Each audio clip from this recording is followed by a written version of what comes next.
Before we get started, I just want to give a shout out to all of the channel members. You guys are awesome. Thank you so much.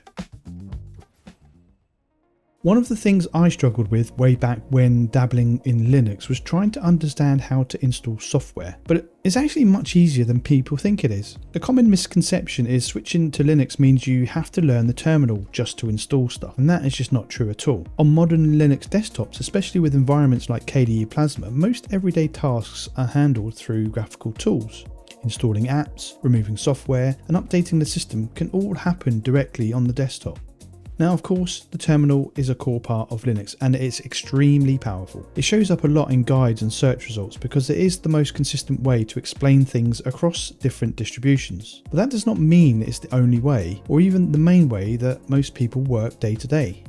But before we look at how to install software, I need to set your expectations here. The software you use on Windows just may not exist on Linux. If you have a list of software that you absolutely need, then it's best to check if they support Linux before even considering the move. But if you're pissed off with the way that Windows is though, and are happy to accept that you may need to find alternatives, or just happy to dual boot, then this video is for you. When it comes to software installation, there is one key idea that's really important to understand, and that is on Linux, most software comes from repositories.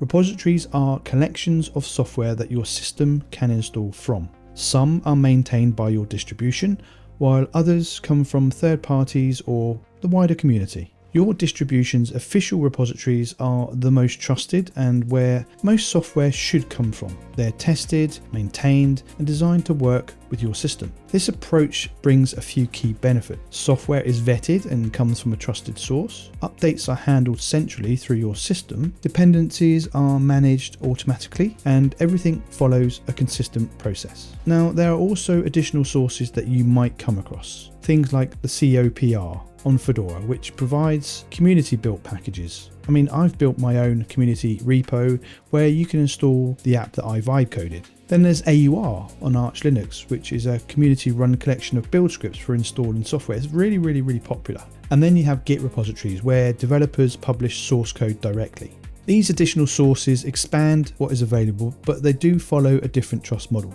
And it's always worth checking the source before installing anything outside of your main distro repositories. But once you understand repositories, everything starts to make sense. In this video, we're going to go through software installation from the simplest methods to the more advanced ones, so you can see how it all fits together.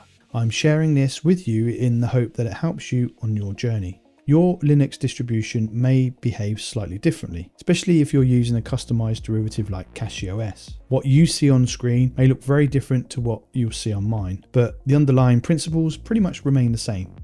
Now, the easiest way to install software on Linux is through the built-in software manager. And if you're using KDE Plasma, this would likely be Discover. Other desktops have their own versions, but they pretty much all work in a similar way. You open the software manager, search for the application, and click Install.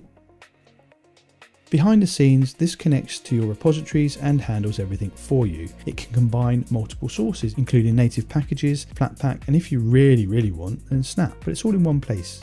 Now, for most people, that is all you need. But now you mention it, what about Flatpak and Snap? Well, these are universal package formats that work across many distributions. They're easy to install and use, often provide newer versions of apps, and run in a more isolated environment or a sandbox. But they do take up more space, and this is because each application includes its own dependencies instead of sharing them with the system. In most cases, you will still install and manage these through your software manager.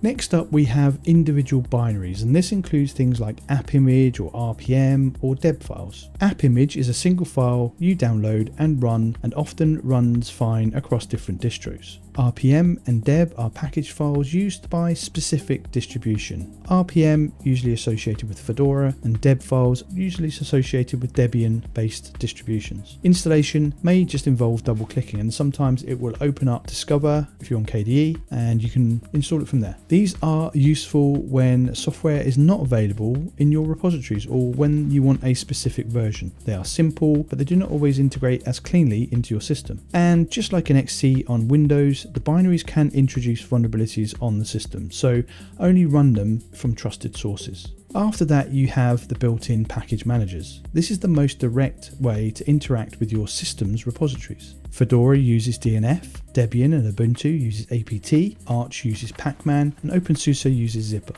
And there's many more. Package managers are powerful and reliable. They handle the dependencies, the updates, and the system integration properly. They are often used through the terminal, although graphical tools do exist to help you install them. And then finally, there is compiling from source, and this is the most advanced method. You download the source code and then you build the application yourself, and then you install it manually. This gives you full control, but it does require a little bit more knowledge and effort. It also depends on the maintainer to keep things updated and compatible, and also in providing good instructions. For most users, this is not really something that you will need unless there is a very specific app that you really want that is not available anywhere else. So hopefully you can see that software installation on Linux is not that bad. It kind of follows a very clear progression. You start off with the software manager, like Discover, for simplicity. You can use Flatpak and Snap and you get some flexibility. And then you have the individual binaries for very specific cases. You get the package managers, which are built into your distribution for full control. And then you can compile from source for advanced use, or for that specific pesky app that you can't find anywhere else. You do not need to learn everything here at once. Start with just the software manager and just build from there as you get more comfortable. Once repositories make sense, the rest becomes much easier to understand, and I really do hope that this has helped make software installation on Linux feel just that little bit more approachable. If you've made it this far, thank you. Feel free to leave a comment or drop an emoji down below for the sake of engagement. Thanks so much for watching. You guys take care, and I'll catch you in the next one.